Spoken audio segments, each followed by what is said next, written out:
Channel देखने वाले सभी दर्शकों को नमस्कार। प्रिय दर्शकों, पिछली वीडियो में आपने सुना कि जब नरेंद्र नाथ रामकृष्ण परमहंस के पास से दक्षिणेश्वर मंदिर से वापस घर आए तो मां उनकी प्रतीक्षा कर रही थी। और उन्होंने क्या किया, घर आते ही किसी से कोई बातचीत नहीं, ना खाने पीने का होश। जितनी भी उनके कमरे में किताबें रखी हुई थी, धर्म ग्रंथ रखे हुए थे, दर्शन शास्त्र रखे हुए थे, सारे उठाकर अपने कमरे से बाहर फेंक दिए। अब इससे आगे क्या हुआ वो सुनिए इस वीडियो में। सवेरा होते ही वे दक्षिणेश्वर जा पहुंचे और सुबह उठते ही फिर दक्षिणेश्वर पहुंच गए परमहंस के पास। उस समय श्री रामकृष्ण देव भक्तों से घिरे मधुर उपदेश दे रहे थे। नरेंद्र संत जी के सामने सीधे तनकर खड़े हो गए। नरेंद्र संत जी के सामने सीधे तनकर खड़े हो गए। क्या बात है नरेंद्र, लगता है तू कुछ पूछना चाहता है, श्री रामकृष्ण बोले। नरेंद्र ने संक्षिप्त उत्तर दिया। तो फिर पूछ। नरेंद्र ने दोनों हाथ जोड़ लिए और बोले, महाराज क्या आपने ईश्वर के दर्शन किए हैं? जो प्रश्न नरेंद्र नाथ सभी से पूछते थे वही प्रश्न रामकृष्ण परमहंस के सामने रख दिया कि क्या आपने ईश्वर को देखा है? इस अटपटे प्रश्न को भक्त मंडली ने संत जी का अपमान समझा और उन सबके चेहरे तर गए, परंतु संत जी सहज भाव से मुस्कुराए और बोले, हाँ बेटा, मैंने ईश्वर के दर्शन किए हैं, बिल्कुल उसी तरह जैसे मैं तुम्हें देख रहा हूं, बिल्कुल उसी तरह जैसे मैं तुम्हें देख रहा हूं।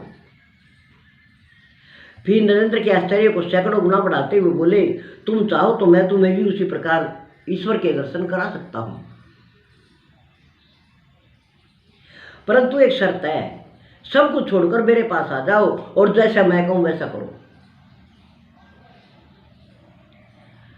नरेंद्र का चेहरा खुशी से प्रदीप्त हो उठा।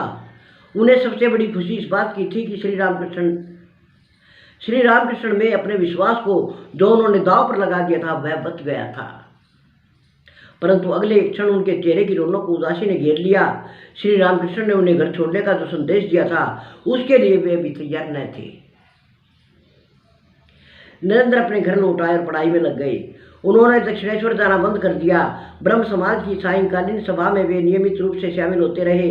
श्री रामकृष्ण देव को प्रतिदिन नरेंद्र का इंतजार रहता। जब प्रतीक्षा करते करते संत जी से न रहा गया तो वे पता लगाते हुए ब्रह्म समाज की सायंकालीन सभा में जा पहुंचे। उस समय आचार्य वेदी से व्याख्यान कर रहे थे। श्री रामकृष्ण को ब्रह्म समाज की सभा में साधारण व्यक्ति की तरह शामिल होते देख लोग काना खुशी करने लगे। रे ये मूर्ति पूजक, मूर्ति उपासक, ये माँ काली का भक्त, दक्षिणेश्वर का पुजारी यहाँ ब्रह्म समाज के सभा भवन में कैसे? तो लोग आपस में कानाफूसी करने लगे और गए थे किस लिए? रामकृष्ण परमहंस से, विवेकानंद से मिलने, नरेंद्र नाथ से मिलने, देखने के लिए रोज रोज प्रतीक्षा करके कि वो आया क्यों नहीं। लोगों की प्रतिक्रिया से पूरी तरह बेखबर श्री रामकृष्ण देव ईश्वर की कथा में लीन हो गए। कथा सुनते सुनते उन्हें भावावेश हो आया और वे वेदी की ओर बढ़ते बढ़ते लड़खड़ा गए। यह देखकर नरेंद्र दौड़े और उन्होंने उस महामानव की भाव में देह को गिरते गिरते थाम लिया। भाव समाधि मग्न श्री रामकृष्ण को सहारा देने के लिए कोई ब्रह्म समाजी नहीं उठा, किसी ने शिष्टाचार तक नहीं निभाया, परंतु जनसाधारण उनके दर्शनों के लिए उद्वेलित हो उठा और उपासना गृह की व्यवस्था गड़बड़ा गई। संचालकों ने इसके लिए भी रामकृष्ण को दोषी माना और गैस की बत्तियां बुझाकर गुप्त अंधेरा कर दिया। नरेंद्र और उसके साथियों ने श्री रामकृष्ण को पिछले दरवाजे से बाहर निकाला और दक्षिणेश्वर ले गए।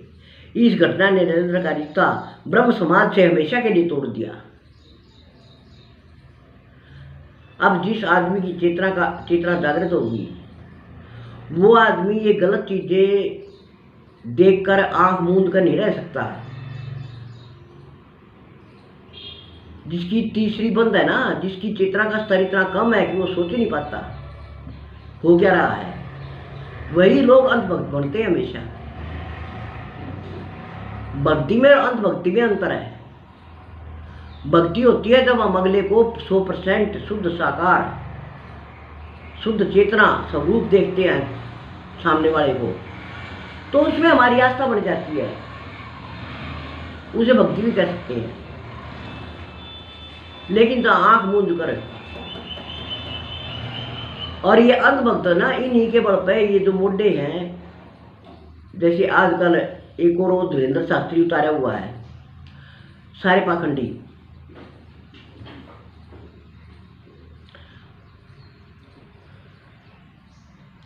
नरेंद्र और उसके साथियों ने श्री रामकृष्ण को पिछले दरवाजे से बाहर निकाला और दक्षिणेश्वर ले गए। इस घटना ने नरेंद्र का रिश्ता ब्रह्म समाज से हमेशा के लिए तोड़ दिया। अब नरेंद्र को श्री रामकृष्ण देव से पूरी तरह लगाव हो गया, परंतु उनका भक्ति भाव से गिड़गिड़ाना, भावावेश में रोना, अपने को कीटाणुकीट के समान हे मानकर आत्मनिंदा करना नरेंद्र को अच्छा नहीं लगता था। वे तो कठोर से कठोर तप करने और सिंह की तरह सिर उठाकर चलने को अपना आदर्श मानते थे। इतना ही नहीं, श्री रामकृष्ण देव की जो बातें नरेंद्र को पसंद न थी, वे उनकी खुलकर आलोचना करने में चूकते नहीं थे। श्री रामकृष्ण के शिष्यों को नरेंद्र की यह बात बहुत बुरी लगती थी, पर सत्य पर सीधी दृष्टि टिकाने वाला वह अध्यात्म वीर किसी के विरोध की कोई परवाह नहीं करता था। फिर एक दिन श्री रामकृष्ण ने नरेंद्र को अपने दैवीय शक्ति का आभास करा दिया। शाम के समय जब सूर्य अपनी लालिमामयी किरणों को समेटता हुआ अस्ताचल की ओर जा रहा था, श्री रामकृष्ण देव अपने सामने बैठे नरेंद्र को एकटक देख रहे थे। जैसे ही सूर्य अस्त हुआ, श्री रामकृष्ण उठे और उन्होंने अपना दाहिना पैर नरेंद्र के कंधे पर रख दिया। चरण का स्पर्श पाते ही नरेंद्र का भावांतर हो गया। उन्होंने देखा कि उनके आसपास की सभी वस्तुएं अचानक अनंत सत्ता में विलीन हो गई। केवल वे अकेले रह गए। फिर उन्हें लगा कि उनका मैंपन भी उसी सत्ता में विलीन होने लगा है, तो वे भय और विस्मय से चीख पड़े, अजी तुमने मेरा यह क्या कर दिया, मेरे माता पिता जो हैं। तभी श्री रामकृष्ण ने अपना दाहिना हाथ नरेंद्र के सीने पर रख दिया और सब कुछ सामान्य हो गया। नरेंद्र की जड़ता का गर्व क्षण भर में चूर चूर हो गया था। उन्हें विश्वास हो गया कि यह महामानव पागल नहीं, परमहंस है। उस दिन नरेंद्र नाथ को यह विश्वास हो गया कि यह महामानव, क्योंकि रामकृष्ण परमहंस बड़े सामान्य, बड़े सीधे सीधे से दिखते थे। मंदिर के पुजारी भी अच्छे कपड़े पहनते हैं कुछ और, लेकिन वे तो बिल्कुल ऐसे, बिल्कुल जैसे ग्रामीण देहाती होते हैं, इस तरह से दिखने में ऐसे थे। तो आज नरेंद्र को दृढ़ विश्वास हो गया कि यह इंसान मानव पागल नहीं है, यह तो परमहंस है। तो आज की वीडियो में इतना था। शेष के लिए नमस्कार।